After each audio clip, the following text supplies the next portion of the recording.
നല്ല രീതിക്ക് ഊക്കി വിടും അല്ലെങ്കിൽ നല്ല രീതിക്ക് കളിയാക്കി വിടും. പക്ഷേ അവിടെ സംഭവിച്ച കാര്യം കണ്ടപ്പോൾ സത്യം പറഞ്ഞു കഴിഞ്ഞാൽ ഈ വന്ന ആളിലും മെച്യൂരിറ്റി തോന്നി എനിക്ക് തൊപ്പിനോട്.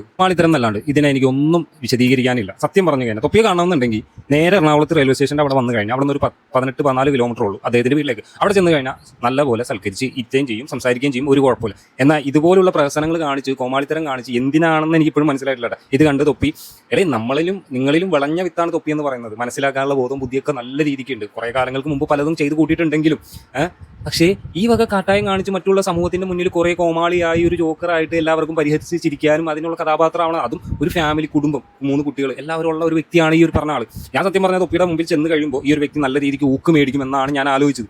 ഞാൻ ചിന്തിച്ചത് നല്ല രീതിക്ക് ഊക്കി വിടും അല്ലെങ്കിൽ നല്ല രീതിക്ക് കളിയാക്കി വിടും. പക്ഷേ അവിടെ സംഭവിച്ച കാര്യം കണ്ടപ്പോൾ സത്യം പറഞ്ഞു കഴിഞ്ഞാൽ ഈ വന്ന ആളിലും മെച്യൂരിറ്റി തോന്നി എനിക്ക് തൊപ്പിനോട്. നിങ്ങൾ ഈ മീഡിയന്റെ മുന്നിൽ ഇങ്ങനെ കോമാളി ആവാൻ വേണ്ടി നിന്ന് കൊടുക്കരുത്.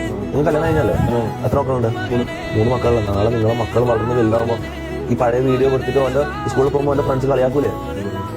നിങ്ങൾ ബാക്കിയെല്ലാം പോട്ടെ, ഈ സമൂഹത്തിന് മുന്നിൽ ഇങ്ങനെ ആകുമ്പോൾ ഞാൻ ഇത് പറയാൻ അറിയാനല്ല, ഞാൻ അങ്ങനെ നടന്നതാണ്. പക്ഷെ ഞാൻ മക്കളെ കാര്യം ആലോചിച്ചിട്ട് പറയുന്നത്, പിള്ളേരെ കാര്യം ആലോചിച്ചിട്ട് പറയുന്നത് ആയിക്കോട്ടെ. പക്ഷെ ഈ മീഡിയക്കാർ വന്നിട്ട് നിങ്ങളോട് അങ്ങനെ പറയുന്ന പറയുമ്പോൾ നിങ്ങൾ